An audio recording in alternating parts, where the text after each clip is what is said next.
O Sermão do Monte, descrito nos capítulos 5 a 7 do Evangelho de Mateus, é considerado um dos discursos mais importantes de Jesus e um marco do ensino cristão.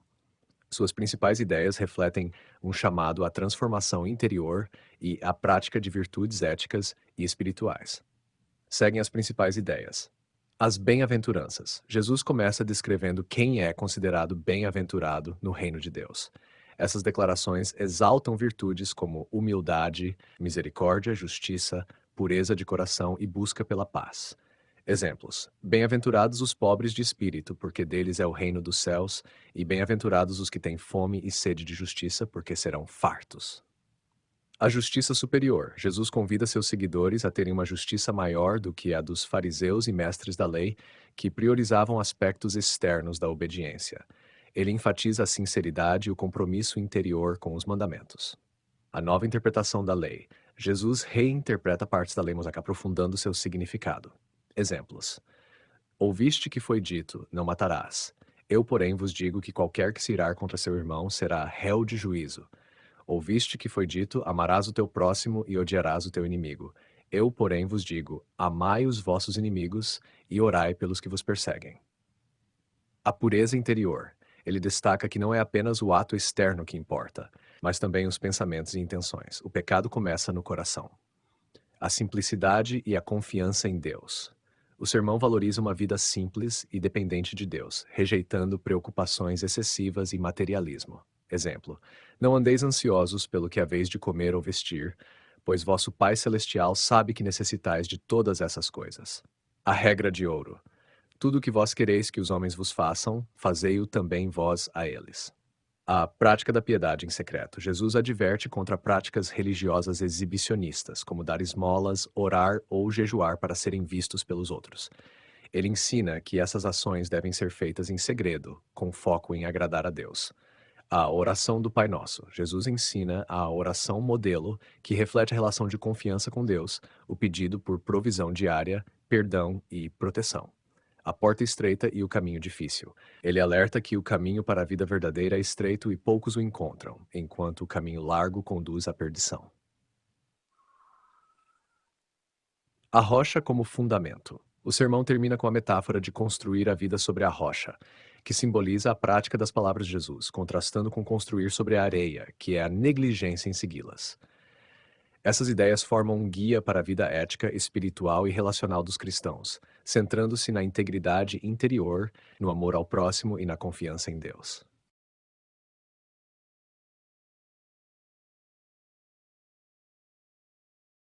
As bem-aventuranças constituem a abertura do Sermão do Monte, Mateus 5, 3, 12, e são declarações de bênçãos que descrevem as características e atitudes daqueles que fazem parte do reino de Deus. Cada bem-aventurança subverte as expectativas humanas tradicionais, oferecendo uma visão de felicidade baseada na espiritualidade, humildade e compromisso com os valores divinos. 1. Bem-aventurados os pobres de espírito, porque deles é o reino dos céus. Essa bem-aventurança enfatiza a humildade espiritual, a consciência da própria insuficiência diante de Deus e a dependência completa dele. Pobres de espírito não se refere à pobreza material, mas à percepção de que não se pode alcançar a salvação ou a plenitude espiritual com méritos próprios. É o ponto de partida para uma vida transformada no reino de Deus. 2. Bem-aventurados os que choram, porque serão consolados. Aqui, o choro está associado ao arrependimento sincero, à dor pelos pecados e às injustiças do mundo. Jesus promete que aqueles que enfrentam essas dores encontrarão consolo divino, seja pela presença de Deus, seja pela redenção futura no reino dos céus. 3. Bem-aventurados os mansos, porque herdarão a terra. A mansidão representa a força sob controle, a capacidade de enfrentar adversidades e injustiças sem rancor ou violência. Jesus promete a esses indivíduos uma recompensa que contrasta com as expectativas humanas de conquista. Eles herdarão a terra, em alusão a uma participação plena no reino de Deus. 4. Bem-aventurados os que têm fome e sede de justiça, porque serão fartos. Essa bem-aventurança refere-se ao desejo intenso por justiça divina e pela retidão. É uma fome que vai além de questões legais, abrangendo a restauração das relações humanas e o cumprimento da vontade de Deus no mundo. A promessa é que esses desejos serão plenamente satisfeitos na consumação do reino. 5. Bem-aventurados os misericordiosos, porque alcançarão misericórdia. A misericórdia é a disposição de perdoar, aliviar o sofrimento e tratar os outros com compaixão. Aqueles que praticam a misericórdia experimentam a reciprocidade do próprio Deus, sendo alvo de seu perdão e graça. 6. Bem-aventurados os puros de coração, porque verão a Deus. A pureza de coração implica uma sinceridade interior e uma integridade espiritual que reflete a ausência de motivações egoístas ou duplicidade. Ver a Deus simboliza a comunhão íntima com Ele, tanto no presente quanto na eternidade. 7.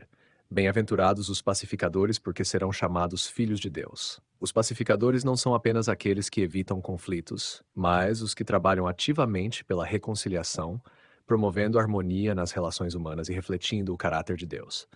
Ser chamado filho de Deus indica a identificação com o seu propósito reconciliador.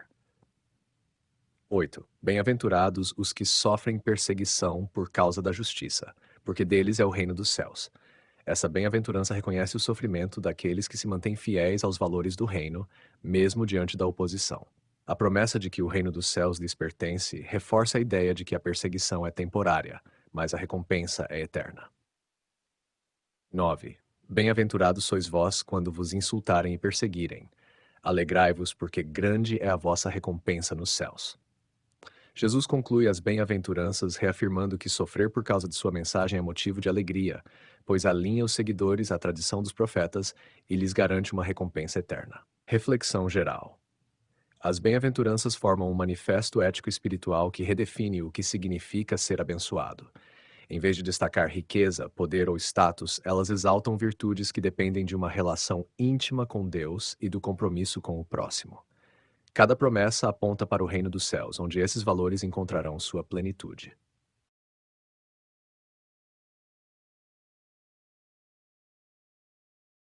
A ideia de justiça superior, apresentada no Sermão do Monte, Mateus 5, 17, 7 e 48, é central para o ensino de Jesus e representa um chamado à interioridade e autenticidade no relacionamento com Deus e com o próximo. Essa justiça transcende a observância literal da lei mosaica e as práticas externas, propondo uma transformação profunda no coração e na intenção das pessoas. A justiça superior como cumprimento da lei e dos profetas. Jesus declara que não veio abolir a lei, mas cumpri-la. Mateus 5, 17 e 20. Isso significa que ele eleva a lei a seu propósito original, enfatizando seus aspectos espirituais e éticos, em vez de uma simples obediência ritual. Ele afirma que a justiça dos seus seguidores deve exceder a dos escribas e fariseus, conhecidos por sua observância rigorosa da lei. A justiça superior, no entanto, não é baseada em regras externas, mas em uma integridade interior que busca agradar a Deus. Another Bible 2. Reinterpretação da lei. O espírito acima da letra. Jesus apresenta uma série de contrastes com a expressão "ouviste o que foi dito, eu, porém, vos digo", reinterpretando 6 mandamentos e ensinamentos tradicionais. Sobre o homicídio, Jesus amplia o mandamento "não matarás" para incluir a ira e os insultos contra o próximo. Ele ensina que até mesmo o desprezo e a falta de reconciliação são uma violação da justiça divina. A reconciliação torna-se mais importante que o ato de oferecer sacrifícios a Deus. Sobre o adultério, Jesus vai além do ato em si, afirmando que até mesmo o desejo ou olhar com intenção impura é uma transgressão. Ele destaca a necessidade de pureza de coração. Sobre o divórcio, ele endurece a permissão da lei sobre o divórcio, restringindo-o severamente e chamando atenção para a responsabilidade nas relações matrimoniais. Sobre os juramentos, Jesus ensina que os seguidores devem ser tão confiáveis que sua palavra simples, sim ou não, seja suficiente, eliminando a necessidade de juramentos. Sobre a vingança, rejeitando o princípio do olho por olho, dente por dente, ele propõe o não resistir ao mal, o que significa uma atitude de generosidade e paciência, mesmo diante da injustiça. Sobre o amor ao próximo, Jesus expande o mandamento de amar o próximo para incluir o amor aos inimigos. Ele exorta seus seguidores a refletirem o caráter de Deus, que concede bênçãos tanto aos justos quanto aos injustos. Número 3. Motivações e autenticidade. A justiça superior requer que as ações sejam motivadas por um desejo genuíno de agradar a Deus, e não de impressionar os outros. Isso se opõe à prática dos fariseus, que muitas vezes buscavam reconhecimento público por suas ações piedosas. Exemplo na prática religiosa: Jesus critica aqueles que fazem esmolas, oram ou jejuam de forma a atrair atenção. Ele ensina que essas práticas devem ser feitas em segredo, pois Deus vê o que está oculto. 4. Relacionamento com Deus e o próximo. A justiça superior está fundamentada no amor. Amor a Deus expresso na devoção sincera, confiança plena e obediência espiritual. Amor ao próximo, manifestado em compaixão, perdão, pacificação e busca pela justiça nas relações humanas. 5. O foco no coração. Jesus desloca o foco do comportamento externo para a transformação interior. A justiça superior é mais do que obedecer, é ser transformado internamente para refletir o caráter de Deus. Reflexão final. A justiça superior do Sermão do Monte é um convite a uma vida marcada pela profundidade espiritual e autenticidade. Ela desafia os seguidores de Jesus a transcendê-la, superficialidade da religião formal e abraçar um compromisso radical com os valores do reino de Deus.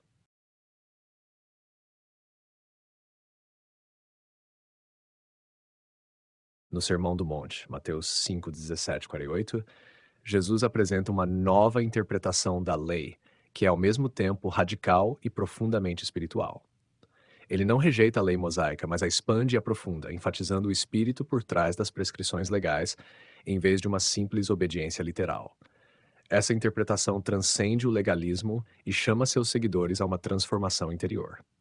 Contexto e propósito. Jesus começa declarando que veio cumprir a lei e os profetas, e não aboli-los.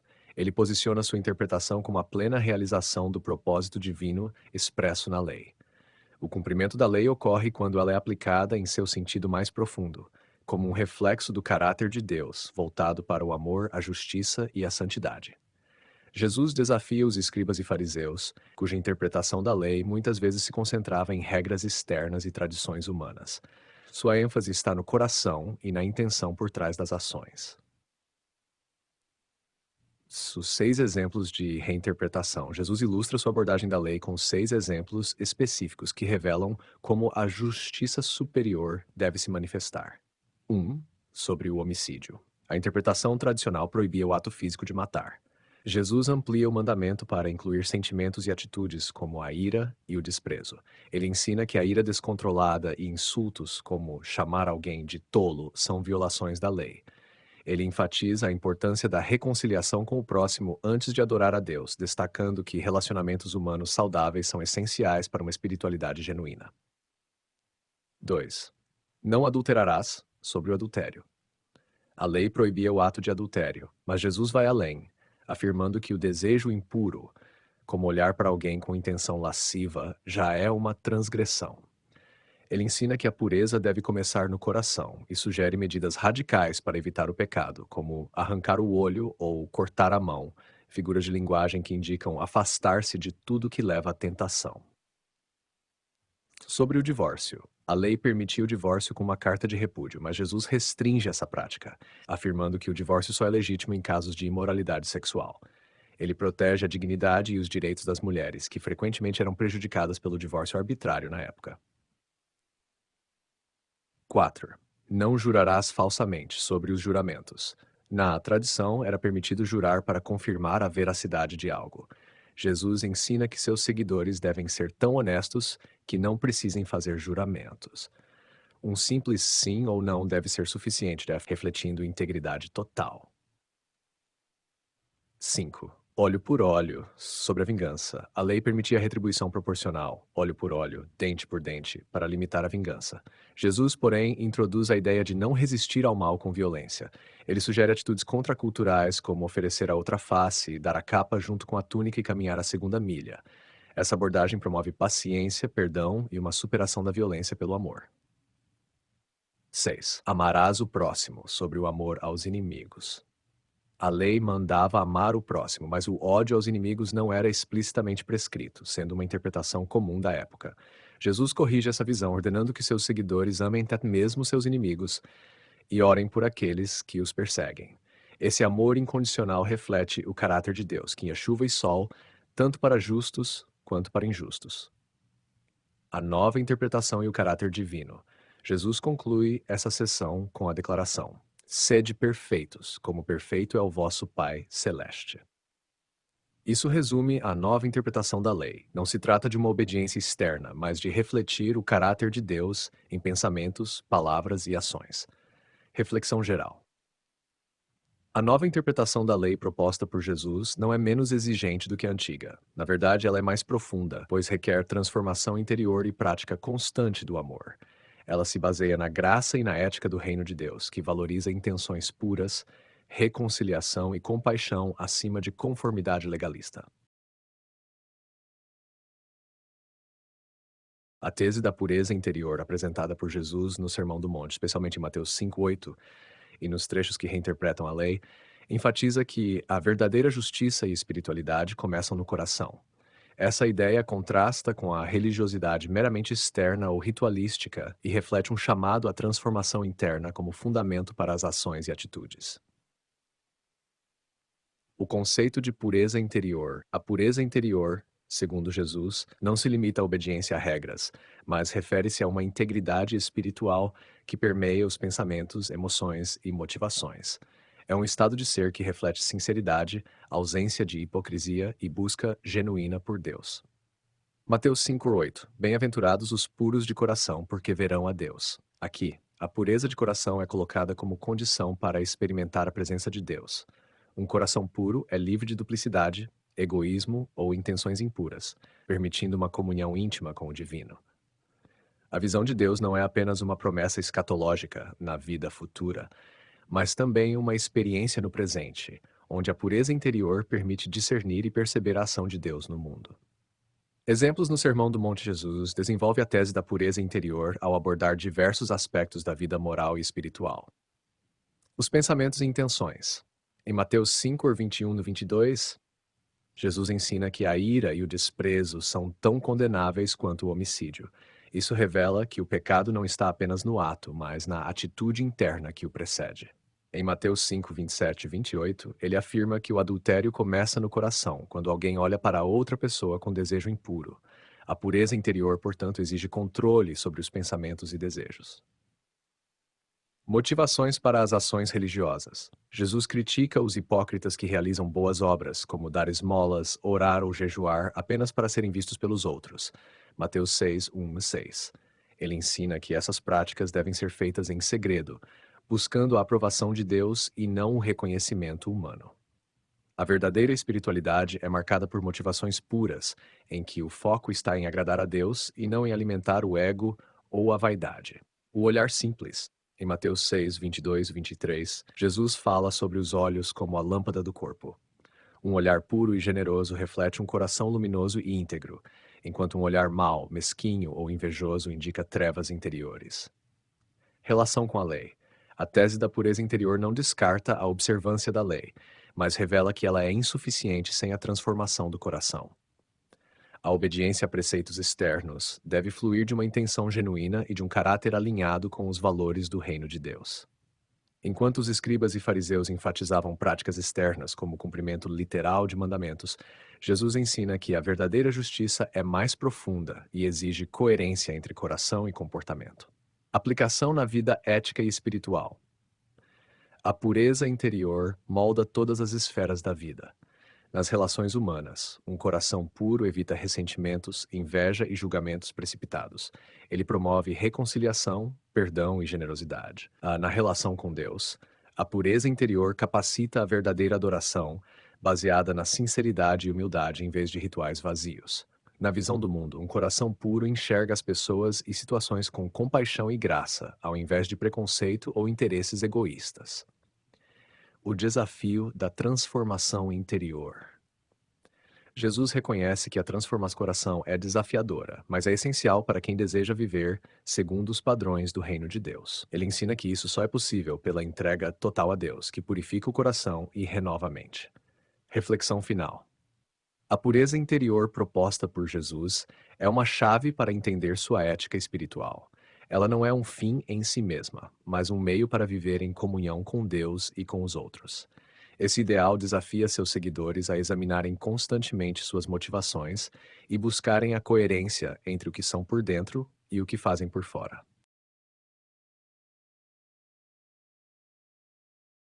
A regra de ouro, expressa por Jesus no Sermão do Monte, Mateus 7,12, é um princípio ético universal que resume o comportamento ideal nas relações humanas. Tudo o que vós quereis que os homens vos façam, fazei-o também vós a eles.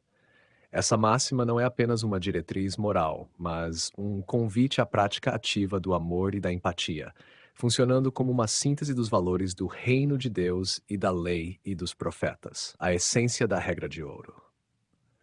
A regra de ouro pede que as pessoas se coloquem no lugar do outro e ajam com base no que gostariam de receber. Trata-se de um apelo à empatia, mas de forma propositiva, estimulando atitudes concretas de bondade e justiça. Princípio universal. Embora enunciada no contexto da tradição judaico-cristã, a regra de ouro transcende barreiras religiosas e culturais, sendo encontrada em variações semelhantes em várias tradições filosóficas e espirituais ao longo da história. Síntese da lei e dos profetas. Jesus aponta que esse princípio encapsula a essência das escrituras hebraicas, que promovem o amor a Deus e ao próximo como fundamentos da vida justa. Distinção e originalidade. Embora variações da regra de ouro existissem antes de Jesus, muitas versões eram formuladas de maneira negativa, como no ditado de Confúcio: "Não faça aos outros o que não quer que façam a você." A formulação de Jesus, no entanto, é afirmativa e proativa. Não basta evitar o mal, é preciso fazer o bem. Ação e iniciativa. Não é suficiente abster-se de prejudicar o próximo. É necessário tomar a iniciativa de agir com bondade e cuidado.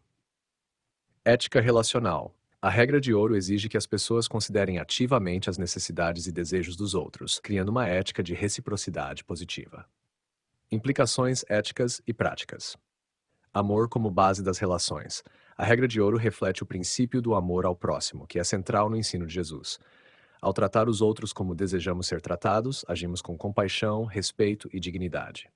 2. Universalidade e imparcialidade. Esse princípio rompe com distinções sociais, religiosas ou culturais, convidando a prática de justiça e bondade universal. Ele exige que tratemos a todos, amigos, estranhos e até inimigos, com a mesma consideração. 3. Responsabilidade individual. Jesus transfere a responsabilidade para cada indivíduo, afirmando que o bem-estar das relações humanas depende das escolhas e atitudes pessoais. 4. Prevenção de conflitos. A prática da regra de ouro cria um ciclo virtuoso de respeito mútuo, minimizando conflitos e promovendo a harmonia social. 5. Construção de comunidade. A ética da reciprocidade fortalece as relações interpessoais e fomenta uma sociedade baseada na solidariedade e cooperação. Exemplos de aplicação. No cotidiano, se desejamos ser tratados com honestidade, devemos ser honestos. Se queremos ser ouvidos, devemos ouvir. Se desejamos compaixão, devemos ser compassivos. Na justiça social, a regra de ouro é um convite a agir em favor do bem comum, considerando as necessidades dos marginalizados, dos pobres e dos vulneráveis. O desafio da regra de ouro. Praticar a regra de ouro não é fácil, pois exige superar o egoísmo e pensar nos outros, abandonar preconceitos e julgamentos, sacrificar interesses pessoais em favor do bem alheio. Reflexão final. A regra de ouro não é apenas uma diretriz ética, mas uma proposta de transformação espiritual e social. Ela reflete o coração da mensagem de Jesus, um chamado à prática ativa do amor, que gera reconciliação, equidade e harmonia. Segui-la é encarnar os valores do reino de Deus, promovendo relações humanas baseadas na dignidade e no respeito mútuos. A ideia de prática da piedade em secreto, ensinada por Jesus no Sermão do Monte, Mateus 6, 18, é uma das mais revolucionárias e profundamente altruístas de sua mensagem. Nessa passagem, Jesus instrui seus seguidores a realizarem atos de justiça, como dar esmolas, orar e jejuar, de maneira discreta, sem buscar reconhecimento humano. O objetivo é colocar a intenção pura e o relacionamento com Deus acima da aprovação social. O contexto da piedade na época de Jesus. No contexto judaico do primeiro século, práticas como esmolas, oração e jejum eram vistas como expressões de justiça e devoção a Deus. No entanto, essas ações muitas vezes eram feitas publicamente para ganhar prestígio ou admiração, transformando o espiritual em um espetáculo. Jesus critica essa abordagem e chama seus seguidores a uma espiritualidade que priorize a intimidade com Deus e a sinceridade interior. Os 3 exemplos de piedade em secreto. Jesus aborda 3 práticas tradicionais da religião judaica, mostrando como elas devem ser realizadas de forma discreta e com o coração voltado para Deus. 1. Dar esmolas. Mateus 6, 2, 4. Advertência contra a ostentação. Jesus critica aqueles que dão esmolas tocando trombeta, ou seja, buscando atenção. Ele os chama de hipócritas, pois sua motivação é o reconhecimento humano e não o cuidado genuíno pelos necessitados. O segredo da generosidade. Ele ensina que as esmolas devem ser dadas de forma tão discreta que a mão esquerda não saiba o que faz a direita. Essa metáfora ressalta a necessidade de agir sem autoengrandecimento. A recompensa de Deus. Quando a generosidade é motivada pela compaixão e realizada em segredo, Deus, que vem em oculto, recompensará o doador. 2. Orar. Mateus 6, 5 e 6. Crítica às orações exibicionistas. Jesus condena aqueles que oram em público com o objetivo de serem vistos pelos outros. Ele denuncia a hipocrisia de usar a oração como um meio de ostentar espiritualidade. A oração em secreto. Ele instrui seus seguidores a entrarem em seu quarto e orarem em segredo, enfatizando que a verdadeira oração é um diálogo íntimo com Deus. A sinceridade sobre a performance. A oração não deve ser uma formalidade ou um espetáculo, mas um momento autêntico de comunhão espiritual. Jejuar, Mateus 6, evitar a aparência de sofrimento. Jesus critica aqueles que jejuam de forma ostensiva, desfigurando o rosto para mostrar que estão jejuando. Para ele, essa busca de atenção anula o valor espiritual do jejum. Jejuar com alegria. Ele ensina que o jejum deve ser feito com discrição, ungindo a cabeça e lavando o rosto, de modo que seja um ato íntimo entre a pessoa e Deus. O foco em Deus, não nos outros. O jejum verdadeiro é uma prática de devoção, não uma exibição pública. O altruísmo da piedade em secreto. A prática da piedade em secreto reflete o altruísmo radical ensinado por Jesus. Motivação pura. A verdadeira piedade não busca recompensa terrena, mas é impulsionada pelo desejo de agradar a Deus e beneficiar o próximo. Desinteresse pelo reconhecimento. Ao ensinar o segredo, Jesus desafia seus seguidores a superarem o egoísmo e a vaidade. Foco na relação com Deus. A prática em secreto fortalece a conexão espiritual, afastando distrações externas. Benefícios espirituais e sociais. 1. Humildade. A prática discreta da piedade cultiva humildade, pois remove o desejo de autoafirmação. 2. Autenticidade. Promove uma espiritualidade genuína, focada no ser e não no parecer. 3. Solidariedade. Incentiva a generosidade verdadeira, que visa ajudar os outros sem esperar algo em troca. 4. Recompensa divina. Jesus afirma que Deus, que vê o que é feito em secreto, recompensará aqueles que agem com sinceridade e fé. Reflexão final. A prática da piedade em secreto desafia a tendência humana de buscar validação externa. Ela é um chamado à transformação interior, onde a espiritualidade deixa de ser uma performance e se torna uma expressão autêntica do amor a Deus e ao próximo. É um convite a viver com simplicidade e sinceridade, confiando que é feito no oculto tem valor eterno.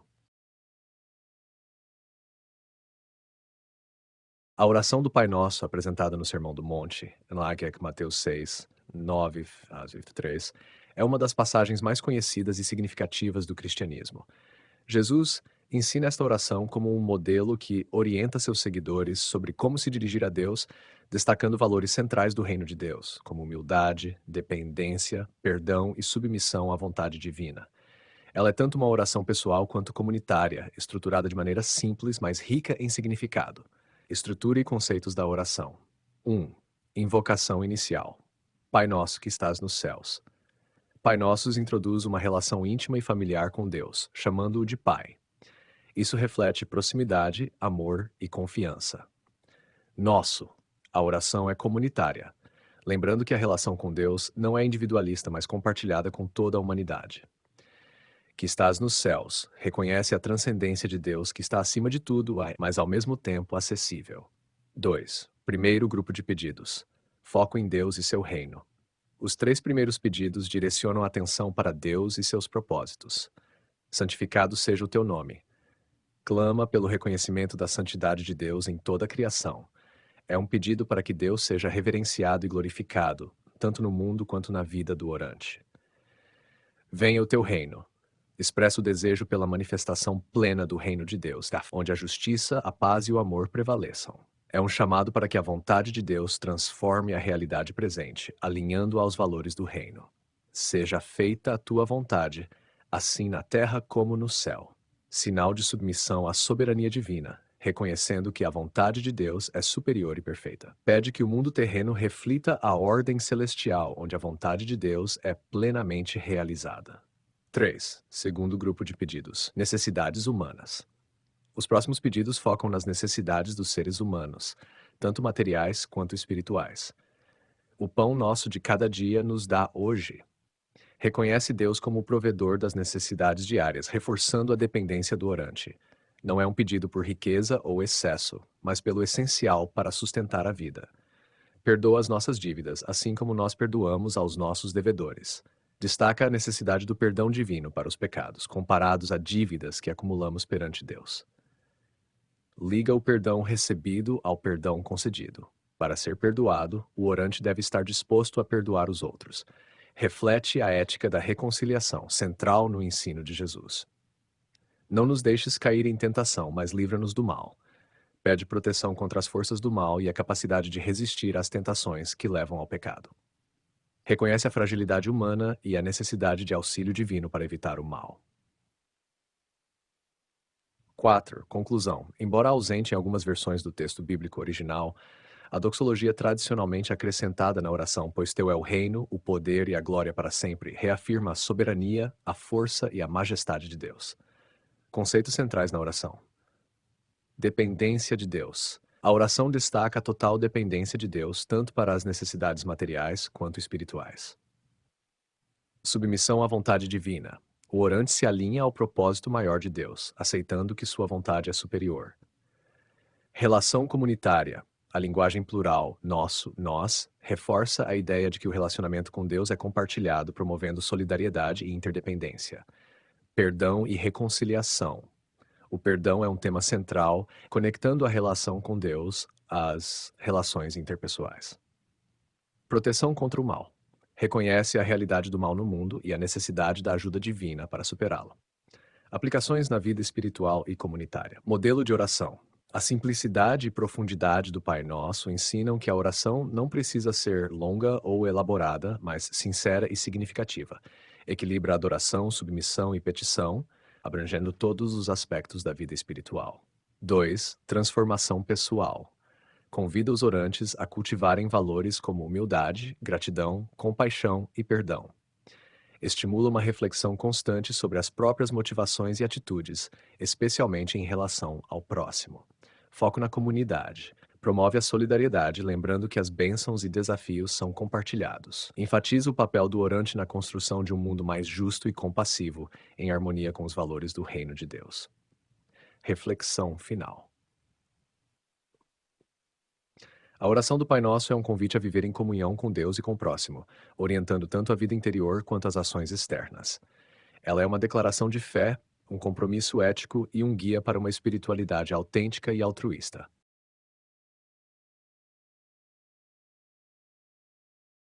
O ensinamento de Jesus sobre a porta estreita e o caminho difícil, encontrado no Sermão do Monte, Mateus 7, 13 a 14, é uma metáfora profunda que descreve a escolha consciente e desafiadora de viver segundo os valores do reino de Deus. Jesus contrasta dois caminhos, um largo, fácil e popular, que conduz à perdição, e outro estreito, difícil e menos trilhado, que leva à vida. Este ensinamento ressalta a necessidade de comprometimento, disciplina e uma perspectiva contracultural na busca pela verdadeira espiritualidade. O ensinamento Jesus diz: entrem pela porta estreita, porque larga é a porta, e espaçoso é o caminho que conduz à destruição, e muitos são os que entram por ele. Mas estreita é a porta e apertado o caminho que conduz à vida, e poucos são os que a encontram. Os elementos da metáfora. A porta estreita, exigência de escolha consciente. A porta estreita representa a decisão de viver de acordo com os princípios do reino de Deus. Essa escolha requer discernimento e não acontece automaticamente, e compromisso. Para passar por essa porta, é necessário abandonar atitudes egoístas, pecados e prioridades que não se alinham aos valores divinos. Exclusividade espiritual.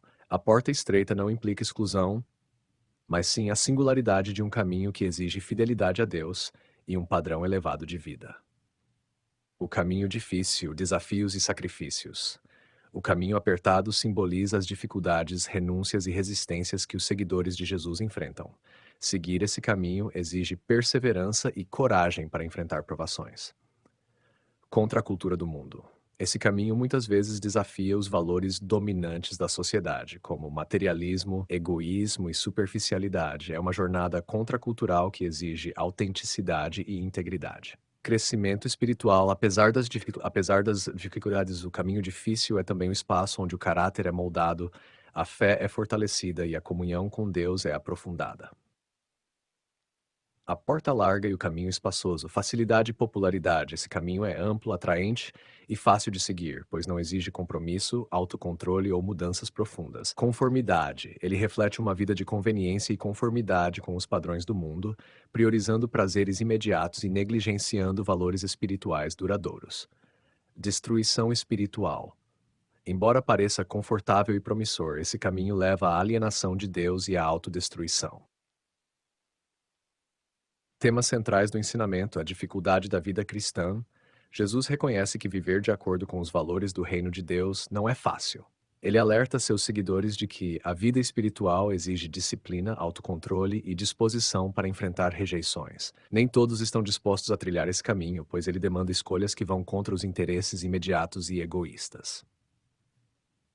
O valor da perseverança. A metáfora destaca a importância da perseverança. O caminho difícil é um processo contínuo, que exige esforço constante. A recompensa, porém, é a vida. Uma existência plena em comunhão com Deus que transcende as dificuldades temporais. A escolha entre dois destinos. Jesus apresenta a vida espiritual como uma escolha entre dois destinos opostos. A perdição, representada pelo caminho espaçoso que leva ao distanciamento de Deus. A vida, representada pelo caminho estreito que culmina em uma relação eterna com Deus. O convite à reflexão pessoal. Esse ensinamento é um convite à autorreflexão. Em que tipo de caminho estamos? Quais escolhas estamos fazendo? Estamos dispostos a renunciar ao conforto e à aprovação do mundo para buscar a verdadeira vida em Deus. Aplicações na vida prática. 1. Escolha intencional. A vida cristã não é um acidente, mas o resultado de uma decisão consciente de seguir a Cristo, mesmo quando isso é difícil. 2. Viver contraculturalmente.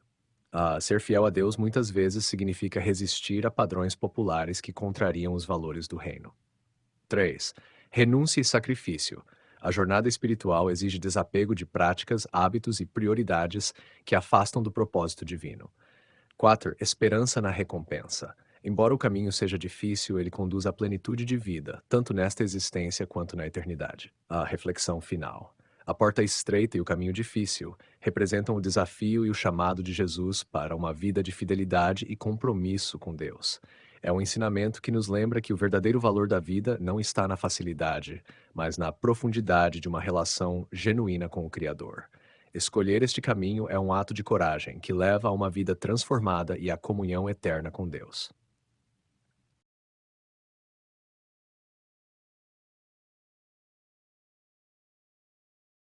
A tese de A Rocha como Fundamento, apresentada por Jesus no final do Sermão do Monte, Mateus 7, de 24 e 27, é uma poderosa metáfora que resume os ensinamentos do discurso. Nessa passagem, Jesus compara duas pessoas que constroem suas casas em fundamentos distintos, uma sobre a rocha e outra sobre a areia. Esse contraste simboliza a diferença entre ouvir e praticar os ensinamentos de Jesus e ouvi-los sem colocá-los em prática. A ideia central é que uma vida espiritual sólida deve estar fundamentada na obediência às palavras de Cristo. O ensinamento Jesus diz: todo aquele, pois, que ouve estas minhas palavras e as pratica, será comparado a um homem prudente que construiu sua casa sobre a rocha. Caiu a chuva, transbordaram os rios, sopraram os ventos e deram contra aquela casa, mas ela não caiu, porque tinha sido fundada sobre a rocha. Mas todo aquele que ouve estas minhas palavras e não as pratica será comparado a um homem insensato que construiu sua casa sobre a areia. Caiu a chuva, transbordaram os rios, sopraram os ventos e deram contra aquela casa, e ela desabou, sendo grande a sua ruína. Elementos da metáfora. A casa. A casa simboliza a vida de cada pessoa. Assim como uma casa é o abrigo e a base de uma família, a vida humana precisa de um fundamento sólido para resistir aos desafios e às adversidades. 2. O fundamento sobre a rocha, obediência às palavras de Jesus. Construir sobre a rocha representa ouvir e praticar os ensinamentos de Cristo. Firmeza espiritual. A rocha simboliza a estabilidade, segurança e durabilidade que resultam de uma vida ancorada na verdade divina. Resiliência. Quem vive com base nos princípios de Jesus é capaz de enfrentar crises e provações sem sucumbir. 3. O fundamento sobre a areia. Negligência e superficialidade. Construir sobre a areia significa ouvir os ensinamentos de Jesus, mas não aplicá-los na vida. Instabilidade espiritual. A areia representa fragilidade, falta de compromisso e uma vida baseada em valores efêmeros ou superficiais. Ruína iminente. Uma vida sem fundamentos sólidos é vulnerável às adversidades, resultando em colapso diante das dificuldades. As tempestades. As tempestades simbolizam os desafios e provações inevitáveis da vida. Problemas, tribulações, tentações e crises espirituais. As casas enfrentam as mesmas tempestades, mas sua sobrevivência depende do fundamento em que estão construídas. As dificuldades revelam a força ou fragilidade do fundamento de cada pessoa. Temas centrais: prática versus teoria. Jesus enfatiza que não basta ouvir suas palavras, é preciso colocá-las em prática. A verdadeira fé é ativa, demonstrada através de ações concretas, como viver os valores do reino. Estabilidade espiritual. A metáfora sugere que a vida baseada nos ensinamentos de Jesus oferece resiliência diante das dificuldades. A rocha é inabalável, indicando que Deus é um alicerce confiável para sustentar a vida do crente. Responsabilidade pessoal. Cada pessoa é responsável por escolher onde construir sua casa espiritual. Jesus oferece orientação, mas a decisão de segui-lo e praticar seus ensinamentos é individual. Aplicações práticas. 1. Viver os ensinamentos de Jesus. Praticar a compaixão, o perdão, a humildade e a justiça, conforme descrito no Sermão do Monte. Buscar coerência entre fé e ações. 2. Preparação para as adversidades. Construir a vida sobre a rocha é uma forma de se preparar espiritualmente para os desafios inevitáveis. Uma base sólida evita que dificuldades destruam a fé. 3. Avaliação do fundamento. Reavaliar constantemente os valores e prioridades que fundamentam a vida. Substituir crenças superficiais ou egoístas pelos ensinamentos de Cristo. Reflexão final. A rocha como fundamento é um chamado à sabedoria e à ação. Jesus convida seus ouvintes a não apenas refletirem sobre suas palavras, mas a incorporá-las como base para a vida. A metáfora destaca a importância de uma espiritualidade autêntica e prática, que oferece estabilidade em meio às tempestades da existência e conduz a uma vida plena e significativa. É, portanto, uma orientação para a construção de uma vida ancorada em Deus, que resista a tudo que é transitório e destrutivo.